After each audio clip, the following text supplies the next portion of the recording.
എല്ലാവർക്കും കൗസ്തുഭം വെജ് ഫുഡ്സിലേക്ക് സ്വാഗതം. ഇന്ന് നമ്മൾ ഒരു സോയാബീൻ റോസ്റ്റാണ് ഉണ്ടാക്കുന്നത്. ഉള്ളി വെളുത്തുള്ളി ഒന്നും ചേർക്കാത്ത നല്ല ഒരു സോയാബീൻ റോസ്റ്റാണ് ഉണ്ടാക്കുന്നത്. കഴിഞ്ഞ ദിവസം ഉള്ളി ചേർത്തൊരു സോയാബീൻ കൂട്ടാൻ നമ്മൾ ഉണ്ടാക്കിയിരുന്നു.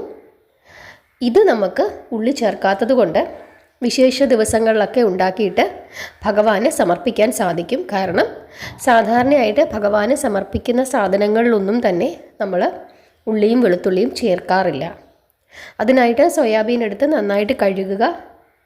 അതിനുശേഷം കുറച്ച് വെള്ളം ഒഴിച്ച് അതിൽ കുറച്ച് ഉപ്പ് ഇട്ടിട്ട് ഇത് നന്നായിട്ടൊന്ന് തിളപ്പിച്ച് ഒരു 10 മിനിറ്റെങ്കിലും ഒന്ന് അടച്ച് മാറ്റി വെക്കണം. തിളച്ചതിന് ശേഷം മാറ്റിയിട്ട് അടച്ച് വെച്ചിരുന്നാൽ മതി. ഒരുപാട് ഉപ്പ് ചേർക്കണ്ട, കുറച്ച് ചേർത്താൽ മതി ഒന്ന് പിടിക്കാൻ വേണ്ടിയിട്ട്. അതിനുശേഷം തക്കാളി എടുക്കുക, ആവശ്യത്തിന് തക്കാളി എടുക്കുക, കുറച്ച് ഇഞ്ചി എടുക്കുക. ഇതെല്ലാം അരയ്ക്കാനുള്ളതാണ്. അതിലേക്ക് 2 ഏലക്ക ചേർക്കുക. പിന്നെ ബേ ലീവ്സിൻ്റെ ഒരു ശകലം പകുതി, പിന്നെ കുറച്ച് പെരുംജീരകം, പിന്നെ 2-3 ഗ്രാമ്പു. ഹോൾ സ്പൈസസ് നമ്മുടെ കയ്യിലുള്ള നമുക്ക് ഇഷ്ടമുള്ള എന്തൊക്കെയാണോ അതൊക്കെ ചേർക്കാം. അതിനുശേഷം കുറച്ച് മുളക് പൊടി, ഒരുപാട് ചേർക്കണ്ട. കാശ്മീരി മുളകാണെങ്കിൽ ഒരു 2 സ്പൂൺ ചേർക്കാം. അതല്ലെങ്കിൽ നമ്മുടെ എരിവിനനുസരിച്ചിട്ടുള്ള മുളക് പൊടി അത്രയും ചേർത്തിട്ട് ഇത് നന്നായിട്ട് അരച്ച് മാറ്റി വെക്കണം. അപ്പോഴേക്കും സോയാബീനൊക്കെ നന്നായിട്ട് കുതിർന്നിരിപ്പുണ്ടാകും. അത് നമ്മൾ കുറച്ച് വെള്ളം ഒഴിച്ചിട്ട്, പച്ചവെള്ളം ഒഴിച്ചിട്ട് നന്നായിട്ട് കഴുകി പിഴിഞ്ഞെടുക്കണം. അതിനുശേഷം ഇത് ഒന്ന് 2ആയിട്ടോ 3ആയിട്ടോ ഒക്കെ നമ്മുടെ ഇഷ്ടത്തിന് ഒന്ന് കട്ട് ചെയ്തെടുക്കാം. കാരണം ഇത് വലുതായിട്ടിരിക്കും, വെള്ളത്തിൽ സോക്ക് ചെയ്ത് വരുമ്പോഴേക്കും ഇത് നന്നായിട്ട് വലുതായിട്ടിരിക്കും. ഒന്ന് മുറിച്ചെടുക്കുന്നത് പെട്ടെന്ന് ഇതിലേക്കൊക്കെ ഉപ്പും മുളകും ഒക്കെ പിടിക്കാനായിട്ട് എളുപ്പമാണ്. അതിനുശേഷം ഇതൊരു പാത്രത്തിലേക്ക് മാറ്റിയിട്ട് അതിലേക്ക് ഈ അരപ്പും ആവശ്യത്തിന് ഉപ്പും കുറച്ച് കറിവേപ്പിലയും എല്ലാം കൂടെ ചേർത്ത് ഇത് നന്നായിട്ട് ഒന്ന് തിരുമ്മി പിടിപ്പിക്കണം.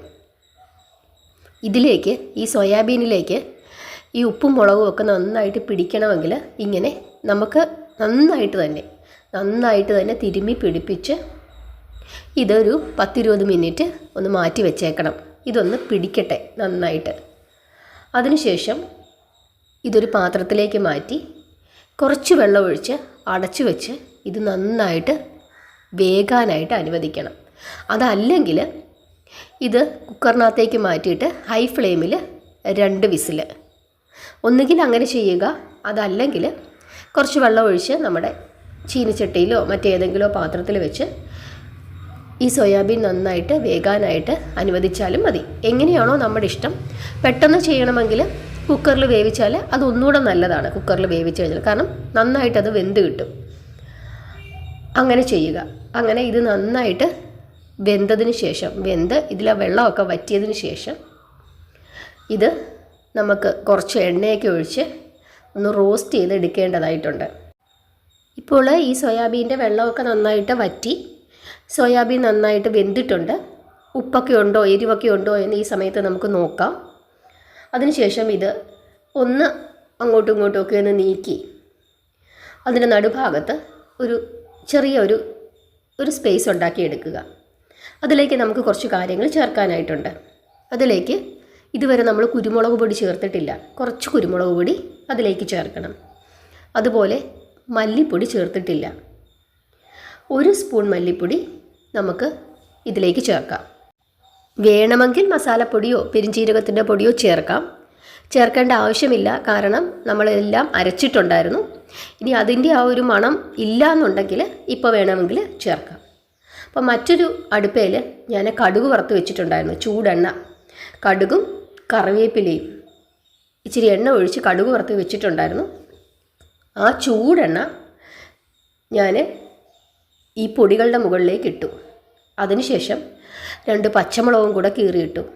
ഇനി ഇത് നന്നായിട്ടൊന്ന് റോസ്റ്റ് ചെയ്തെടുക്കണം. ഇത്രയേ ഉള്ളൂ. നല്ല രുചിയുള്ളൊരു സോയാബീൻ റോസ്റ്റാണ്. ഇനി ഇതിനകത്ത് മറ്റൊരു കാര്യവും കൂടെ ചേർക്കണം. ഈ സമയത്ത് ഇതിലേക്ക് ഒരു 1/2 സ്പൂൺ പഞ്ചസാര അല്ലെങ്കിൽ ഒരു നുള്ളു പഞ്ചസാര ആ പഞ്ചസാരയും കൂടെ ഇതിൻ്റെ അവസാന നിമിഷം ഒന്ന് ചേർത്ത് നോക്കിക്കോളൂ. ഇപ്പോൾ ഒരു സോയാബീൻ്റെ കഷ്ണം നിങ്ങളെടുത്ത് കഴിച്ചു നോക്കുക. അതിനുശേഷം ഒരു നുള്ളു പഞ്ചസാരയും കൂടി ഇട്ടതിന് ശേഷം ഒന്ന് കഴിച്ചു നോക്കുക.